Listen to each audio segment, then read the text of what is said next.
Do you remember the pandemic? The one with a death toll of 7 million and counting? Feels like a lifetime ago, but the question still remains. What happened to the 225 million jobs destroyed during the pandemic? That number is just from 2020 alone. We live in a society where layoffs are common and it feels like every other week some big tech company is laying off like 30% of their workforce, flooding the market full of undergrads, MBAs, PhDs. So how on earth are these people supporting themselves? We also went through a trend of quiet quitting bad working conditions. People would rather be unemployed than have a crappy job, which makes sense. Who'd want to spend roughly 80% of their lives miserably slaving away to make their bosses richer? But how are they paying for this stupidly high rent, especially in Canada, or their inflating grocery bills? For God's sake, it costs like $200 3 tomatoes these days. Short answer is most of these folks are self-employed. They're starting YouTube channels, they're selling digital products on social media. There's also a massive uptake in online coaching and education. Literally everyone's trying to sell their courses these days. That's great and all, but let's dive deeper into how the economy is functioning despite losing 250 million jobs.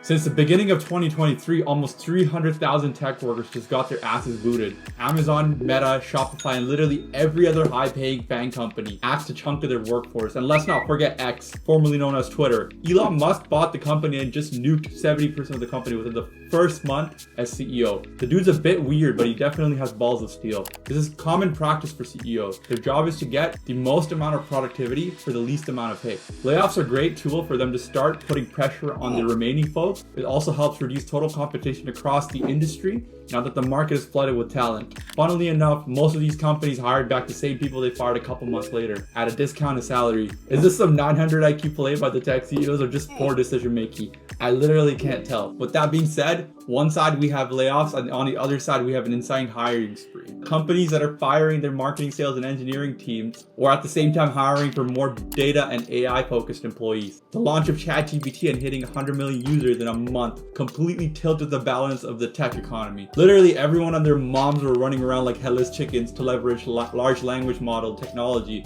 into their barely functioning product. Venture capitalists were also twerking for AI companies. A lot of the top venture firms were instructing their portfolio companies to buy a .ai domain. This is not a joke. Let's talk numbers. Microsoft invested $10 billion into OpenAI at the same time as they fired 10,000 employees. That's about $1 million per employee. If you take into account how much Microsoft pays their employee, you'll realize their layoffs basically funded OpenAI. The CEO of Alphabet and Google, Sundar Pichai, described as AI the most transformational technology of all time. His given excuse to investors for mass layoffs at Google was to, quote, direct our talent and capital to our highest priorities. Priority was probably Google Bard, the competitor to Microsoft's AI-powered search engine, Bing. Low-key, I used Bing for a while and just out of curiosity, and Google was definitely under pressure. Long story short, all that money and resourcing got pushed into AI. A staggering $12 billion in capital injected into AI startup ecosystem. So if you're wondering where all the folks that got laid off went, they're most probably doing something in AI right now.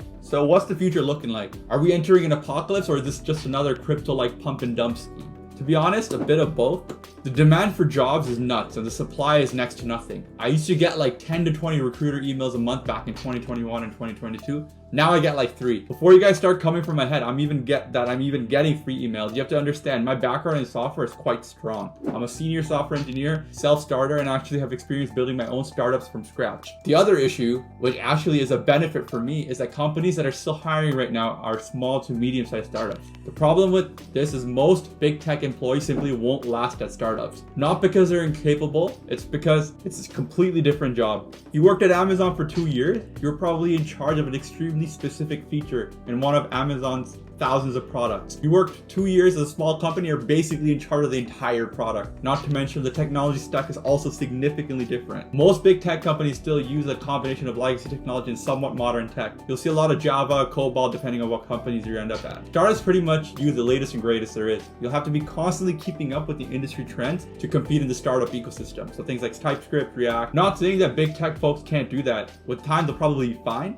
And with the severance packages, these people have a lot of time on their hands. hands. That's assuming they're not on an H-1B visa, but that's an entire topic that I could cover in another video. Actually, let me touch on that real quick. If you're on an H-1B visa, I think you have something like 90 days to find your next employer before you get deported. Canada took advantage of this, of all the people on H-1B visas in the States, and opened up a policy where some of the people can move to Canada and stay here for a couple of years to find their bearings. That's for all local Canadians though, because real estate inflation here is already bad enough, and with people coming in, it's gonna get worse. If you're enjoying the video so far, drop a subscription and show your support. Anyways, let's continue. Fortunately, things are stabilizing, slowly but surely. The unemployment rate for tech workers was 2%, which is quite surprisingly low. Employment opportunities for software developers are predicted to grow by 26% in the next couple of years. That might be a job of a decade, considering that software developers' annual salaries exceed 120 grand. The top engineers are also making close to $1 million a year. Imagine being able to buy a property every year as an employee. That's just nuts to think about. Weird fact, but almost 70% of the tech workers are men, but more than half of those laid off in 2022 and 2023 were women. And the most impacted groups within that is in HR, talent sourcing, and software engineering and marketing. 48% of those who were laid off were between 30 to 40 years old, and 89% were based in the States. And out of those people, most of them had an average of about 12 years of experience. So these aren't average Joes that are flooding the market, which makes things a lot more tense for all the new grads being pumped out of universities. It's like the Oprah meme. You get a degree, you get a degree. No, you get a degree as well. If you're watching, I hope you're employed. If not, I hope you find something soon. The market's picking up, so just continue grinding and keep your head up. Drop a like on this video and I'll see you on the next one.